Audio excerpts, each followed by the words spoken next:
Hi అండి, నేను మీ విజ్జిని. ఈరోజు సంవత్సరం అంతా నిల్వ ఉండే మామిడికాయ కారం తయారీ విధానం చూపిస్తాను. ముందుగా 20 గ్రాముల సన్న ఆవాలు కానీ లావు ఆవాలు కానీ తీసుకోవాలండి. 1 నిమిషం పాటు సన్నని సెగ మీద వేపుకోవాలి. చల్లారిన తర్వాత మిక్సీ జార్లో వేసుకొని మెత్తని పౌడర్ చేసుకోవాలి.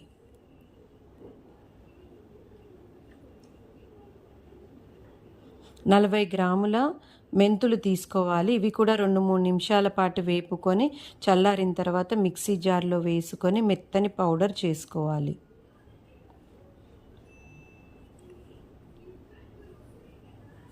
హాఫ్ కేజీ ఎల్లిపాయలు తీసుకోవాలి. పొట్టుతో సహా తీసుకోవాలి. కచ్చపచ్చగా గ్రైండ్ చేసుకోవాలి. ఇప్పుడు ఒక బేషన్ తీసుకొని ఇందాక మనం తయారు చేసి పెట్టుకున్న ఆవపిండి, మెంతి పిండి, 1 స్పూన్ ఇంగువ,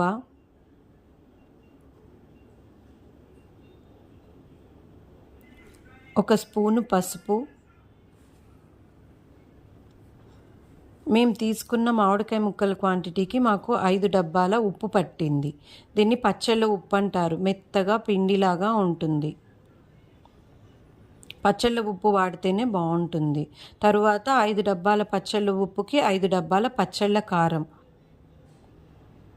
ఈక్వల్ క్వాంటిటీ వేసుకోవాలి.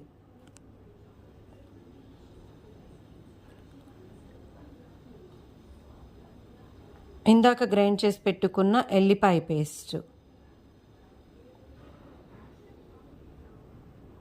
మొత్తం ఎల్లిపాయ పేస్ట్ వేసుకోవాలి.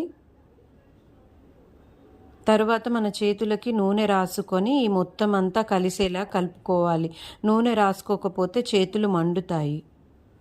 దీంట్లోకి నేను శనగ నూనె తీసుకున్నాను. వేరుశనగ నూనె అంటారు, కొంతమంది నువ్వుల నూనె కూడా వాడతారు. అది మీ ఇష్టం. శనగ నూనె వేసుకుంటే మాత్రమే రుచిగాను సువాసన వస్తుంది. మొత్తం ఉప్పు కారం అన్నీ కలిసేలాగా కలుపుకోవాలి. నేను తీసుకున్న క్వాంటిటీకి నాకు 2 లీటర్స్ వేరుశనగ నూనె పట్టింది. మొత్తం అంతా కలిసేలాగా ముద్దలా అయ్యేలాగా కలుపుకోవాలి. ఇప్పుడు మామిడికాయ ముక్కలు వేసుకోవాలి. దీన్ని కేజీ డబ్బా అంటారు.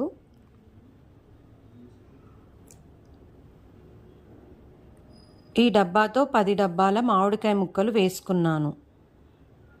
10 డబ్బాల మామిడికాయ ముక్కలకి ఇందాక వేసుకున్న స్టీల్ డబ్బాతో 5 డబ్బాల ఉప్పు, 5 డబ్బాల కారం, అది 1/2 కేజీ డబ్బా అంటారు.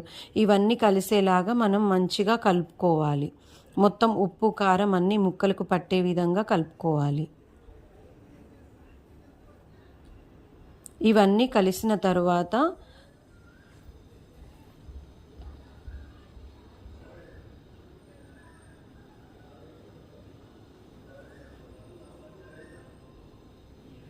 ఒక స్టీల్ టిఫిన్లో పెట్టుకోవాలి. నేను 1 or 2 డేస్ కాబట్టి స్టీల్ టిఫిన్లో పెట్టుకున్నాను. మీరు సంవత్సరం అంతా నిల్వ ఉంచాలంటే పచ్చడి జాడీలను దొరుకుతాయి, వాటిల్లో మాత్రమే నిల్వ చేసుకోవాలి.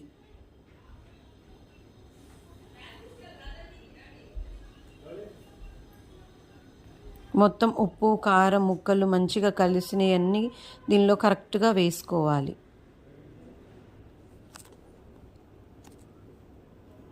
ఇలా నిండిందండి. దీనిని మూత పెట్టి 1 డే ఆఫ్టర్ ఓపెన్ చేశాను. ఇలా ఆయిల్ పైకి మనకి ఫామ్ అవుతుంది. మనం 1 గంట తీసుకొని మొత్తం కలపాలి. పచ్చడి కొంచెం పై వరకు కలిసే వరకన్నా కలపాలి.